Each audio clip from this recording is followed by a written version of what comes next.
6월 19일 목요일 하나님 말씀 시편 77편 10절부터 20절입니다. 함께 교독하겠습니다. 또 내가 말하기를 이는 나의 잘못이라 지존자의 오른손에 해 곧 여호와의 일을 기억하며 주께서 이것저것 행하신 기이한 일을 기억하리이다. 또 주의 모든 일을 작은 소리로 읊조리며 주의 행사를 낮은 소리로 되뇌이리이다. 하나님이여 주의 도는 극히 거룩하시오니 하나님과 같이 위대하신 신이 누구오니까. 주는 기이한 일을 행하신 하나님이시라. 민족들 중에 주의 능력을 알리시고 주의 팔로 주의 백성 곧 야곱과 요셉 자손을 속량하셨나이다.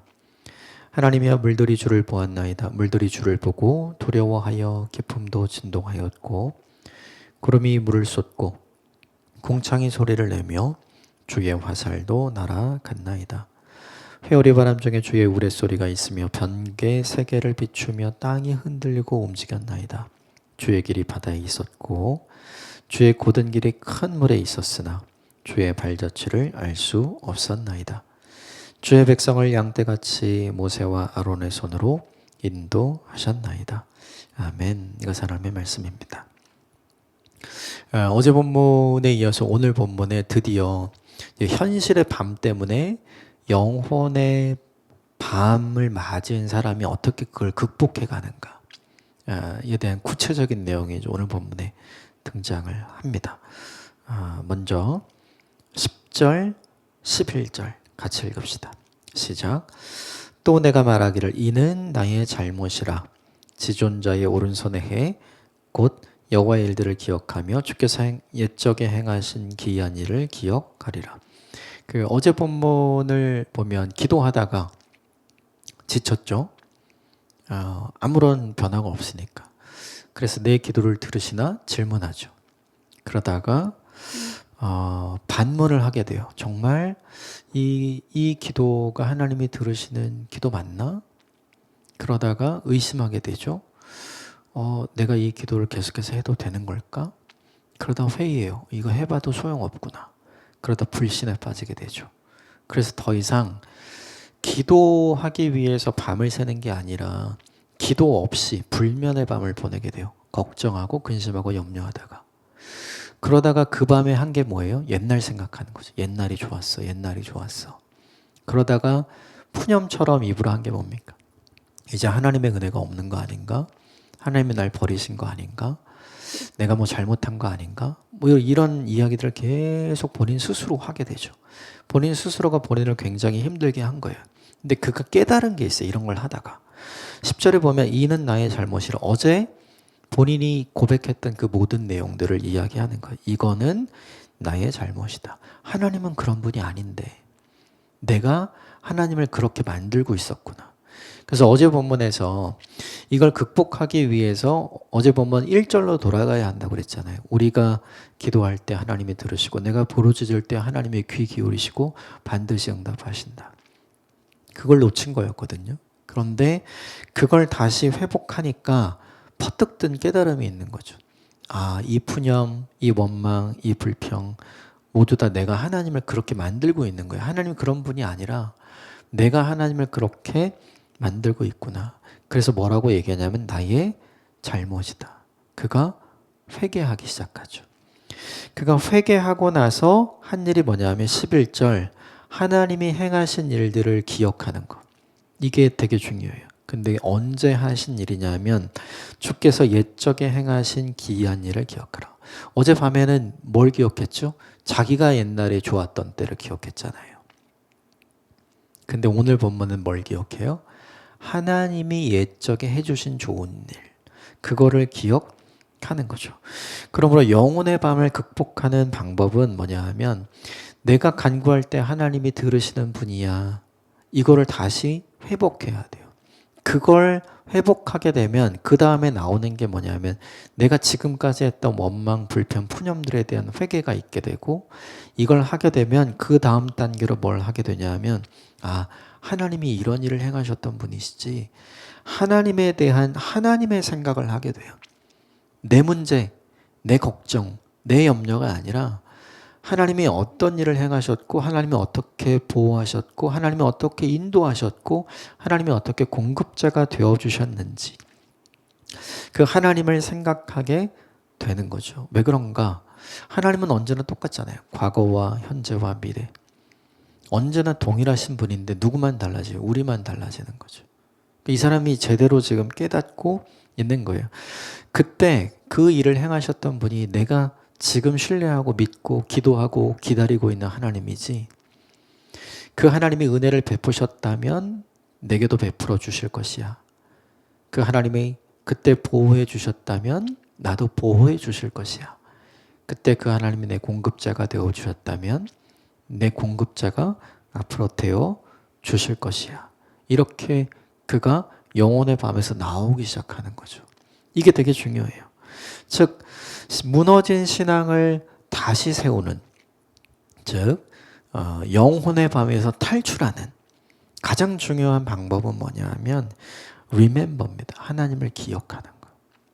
하나님을 기억하는 거. 이것으로부터 시작을 하는 거예요. 근데 이 하나님을 기억하기 위해서는 앞에 두 가지가 필요한 거죠. 우리가 기도할 때 하나님이 들으셔, 응답하셔. 이 확신, 이 믿음이 되어져야 되고, 그것 때문에 내가 지금까지 했던 모든 원망과 불평을 회개하는 일이 선행되어야 돼. 이 두 가지를 거치면 자연스럽게 하나님을 기억하게 되는 일을 하게 되는 거죠. 그래서 우리한테 중요한 게 있어요. 뭐냐면 하나님을 기억하는 장치를 만들어야 돼요. 내 인생에 하나님을 기억하는 장치. 하나님이 주신 장치는 있어요. 성경에 있잖아요. 그거 말고 내가 내 인생에 영혼의 밤으로 빠져들어갈 때마다 하나님을 기억할 수 있는 인생의 장치. 내 인생에 주님께서 어떻게 내 도움이 되시고 내 피할 바위가 되시고 내 인도자가 되시고 구원자가 되시고 공급자가 되어주셨는지, 즉 내 인생의 간증거리. 그때마다 우린 이걸 생각해야 돼요. 하나님이 이때 이렇게 하셨지. 하나님이 이때 이렇게 하셨지. 그래야 우리는 하나님을 기억하고 다시 그 영혼의 밤에서 빠져나갈 수 있는 첫걸음을 내딛는 거죠. 이게 저 여러분에게 있었으면 좋겠어요. 두 번째 해야 할 일이 12절이에요. 12절 같이 읽읍시다. 시작. 또 주의 모든 일을 작은 소리로 읊조리며 주의 행사를 낮은 소리로 되뇌이라. 고백하고 묵상하는 거거든요. 어제 본문에 그렇죠. 기도가 멈춰지고 기도가 안 되면 당연히 찬송도 안 되죠. 그렇죠. 당연히 찬송도 안 되면 말씀을 어떻게 읽겠어요? 예배자를 어떻게 하겠어요? 모든 게 다 무너지는 거죠. 그런데 멈추었던 일을 지금 어떻게 하라는 거예요? 다시 하라는 거죠. 첫 번째가 기억하는 거고, 두 번째가 고백하고 묵상하고, 이 일을 계속 하라. 그게 큰 소리 아니어도 된다는 거예요. 작은 소리로 해도 된다. 이거죠. 아직 무언가 일어나지 않았어요. 그런데 내게 주께서 행하신 일이 있기 때문에 그것이 반드시 일어나게 될 것을 믿고 선포하고 고백하라 라고 하는 거죠. 가끔 그런 거 있는 것 같아요. 이렇게 현실이 너무 힘들어서 영혼의 밤을 맞은 사람들 기도하기 진짜 힘들거든요. 찬송하기 힘들고 말씀 읽기는 더욱 힘들고 예배드리기 힘든 것 같아요. 그럴 때 계속 혼자 있고 싶어 해서 자꾸 이상한 데 가잖아요.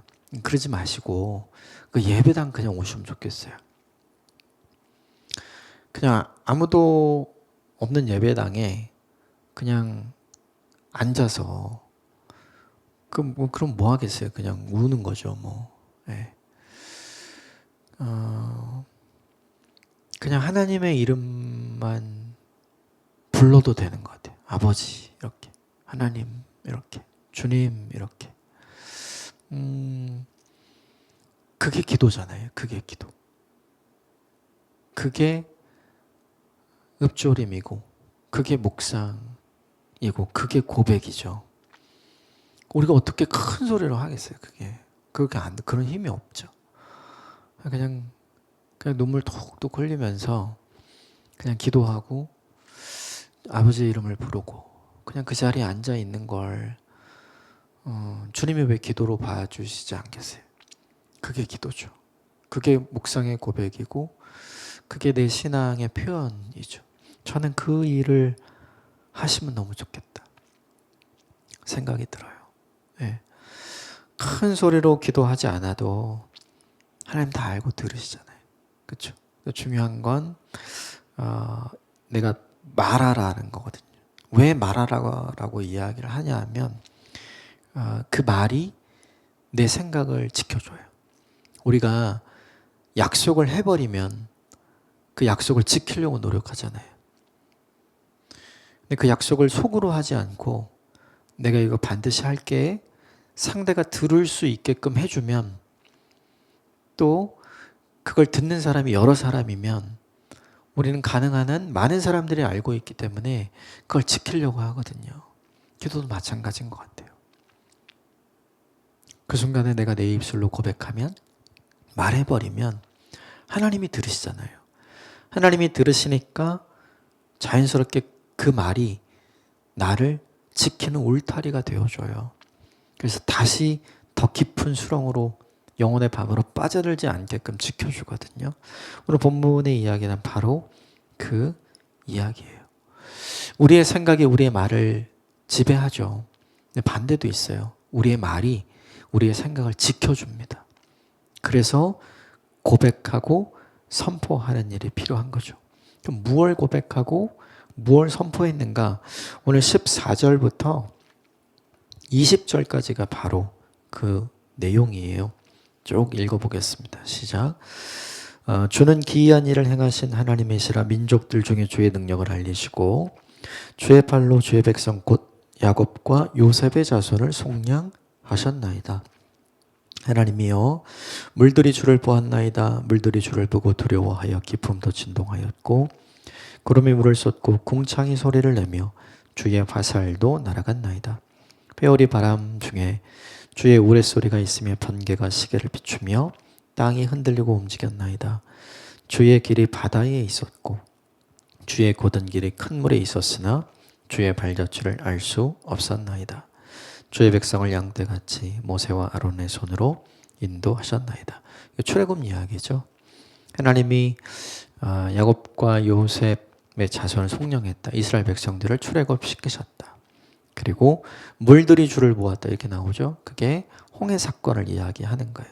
그리고 주의 화살도 날아갔다. 이게 뭐냐면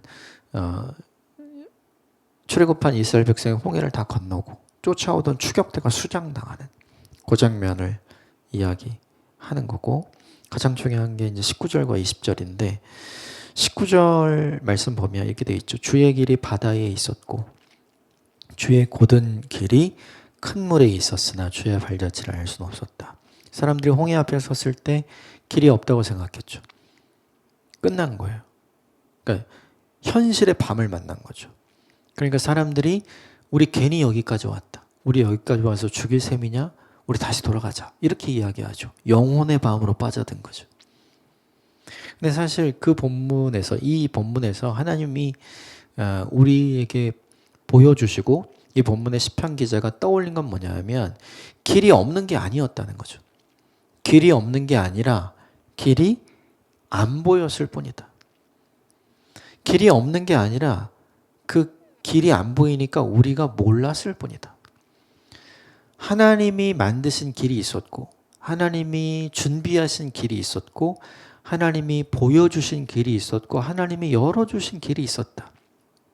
그 길을 통해서 모든 출애굽 백성들이 가장 안전하게 인도하심을 받지 않았냐? 지금 이 얘기하는 거거든요. 이게 되게 중요해요. 현실의 밤 때문에 영혼의 밤에 빠진 사람들의 특징은 뭐냐 하면 현실에 길이 없는 거예요. 근데 그건 길이 없는 게 아니라 길이 우리 눈에 안 보이는 거예요. 근데 우리는 그 길이 우리 눈에 안 보이면 길이 없다라고 생각을 하는 거죠. 이 본문이 보여주는 게 뭐예요? 하나님이 준비하신 길은 있다. 쉽게 말하면 하나님이 곧 길이다. 현실의 밤에 빠진 사람은 하나님이 아닌 다른 길을 찾아요. 그래서 길이 안 보이니까 영혼의 밤에 빠지는 거예요. 그런데 하나님이 길이구나. 이걸 아는 사람은 영혼의 밤에 절대 빠지지 않게 되는 거죠. 이 본문이 너무 좋아요. 우리 눈에 길이 안 보이면 길이 없다고 얘기하잖아요. 끝났다고 얘기하잖아요. 아니에요. 하나님은 길이 있어요. 하나님이 길이 되어 주십니다. 나의 입장에서는 끝난 거지만 하나님의 입장에서는 그때부터 다시 시작하는 거거든요. 할렐루야. 저는 이 일이 저와 여러분의 일평생에 있게 되기를 주님의 이름으로 축복합니다. 그래서 결국 알게 된 게 뭐예요? 주께서 모세와 아론의 손으로 인도하셨다. 보이는 모세와 아론이 죽을 것 같은 홍해로 인도해냈잖아요. 그래서 막 원망하고 불평하잖아요. 그게 아니라 진짜 우리의 인도자는 보이는 모세와 아론이 아니라 보이지 않는 하나님이셨구나. 이 사실을 알게 된 거죠. 신앙의 침체에 빠질 때, 특히 현실 문제 때문에 현실의 밤을 만나서 영혼의 밤에 빠지게 되었을 때, 즉 영적 침체에 빠지게 되었을 때, 그때 해야 할 두 가지를 기억해야 돼요. 오늘 본문에 나오는 두 가지. 하나님을 기억해야 되고, 또 작은 소리라도 묵상하고 고백하는 일들이 필요하죠. 그런데 이 두 가지를 한꺼번에 할 수 있는 일이 있어요. 하나님을 기억하고 하나님이 어떤 분이신지를 묵상하고 고백할 수 있는 일을 한 방에 할 수 있는 거. 그게 찬양입니다. 찬양. 찬양의 가사를 쭉 보면 하나님이 어떤 분이신지가 명확하게 나오고 그분이 어떤 일을 행하셨는지가 명확하게 나오잖아요. 찬양이 하나님이 행하신 일에 대한 고백이란 말이에요. 영혼의 밤에 빠진 사람은 푸념은 잘해요. 원망은 잘하고 불평은 잘합니다. 그런데 찬양하기 어렵거든요. 근데 이걸 하면 돼요. 이걸 하기 시작하면 해결될 수 있는 거죠. 영혼의 밤에서 우리가 빠져나올 수 있게 되는 거예요. 멈췄던 기도를 다시 할 수 있고 불신에 빠졌던 내가 다시 돌아서서 믿음의 사람으로 한 단계 성장하고 성숙할 수 있게 되는 계기를 마련할 수 있게 되는 거죠. 그러므로 처음에 그냥 찬양할 수 없으면 찬양을 틀어놓으세요. 그냥 어쩌면 듣기 싫을 수도 있는데 그래도 그냥 틀어놓으십시오. 찬양을 틀어놓고 그 찬양을 듣다 보면 자연스럽게 클릭되는 찬양들이 있어요. 가사 때문에. 그 찬양의 가사를 따라서 고백하는 거죠. 그리고 거기서 조금 더 나아가서는 찬양을 직접 할 수 있는 장소로 가세요. 예배의 장소. 거기 가서 찬양하십시오. 그 찬양하는 모습이 우리 하나님 앞에 우리가 드릴 수 있는 최고의 기도가 될 수 있어요. 영혼의 밤을 맞은 사람이 몸부림치면서 하나님께 되돌아가고자 하는 내 영혼의 찬양이 될 수 있는 거죠. 그걸 통해서 오늘 본문에 회복이 있었으면 좋겠어요. 이 본문은 아직 영혼의 밤을 맞은 사람이 원인이 되었던 현실의 밤, 그게 회복된 건 아니에요. 근데 중요한 건 영혼의 밤을 맞은 사람이 거기서부터 빠져나와야 현실의 밤이 해결되기까지 기다릴 수 있잖아요. 그래서 그게 중요해요. 우리는 다 이 현실 문제가 해결되면 영혼의 밤이 해결되는 거 아니야? 이렇게 생각해요. 그 방식으로 하나님이 우리를 다루시지 않아요. 그게 있어도 괜찮은 나로 만드시는 거죠. 그럼에도 불구하고 기도할 수 있고 찬송할 수 있고 예배할 수 있고 하나님을 신뢰할 수 있는 나로 만들어 가시는 거예요. 그 이후에 이 현실의 밤을 하나님께서 바꾸어 주시는 거죠. 이걸 기대하십시오. 하나님을 기억하고 하나님이 행하신 일을 묵상하고 고백하는 오늘 하루가 되길 바랍니다. 이것 두 가지를 한꺼번에 할 수 있는 찬송하는 일입니다. 오늘 저와 여러분의 입술에 마음에 이 찬송이 끊이지 않는 하루가 되었으면 좋겠습니다. 함께 기도하겠습니다.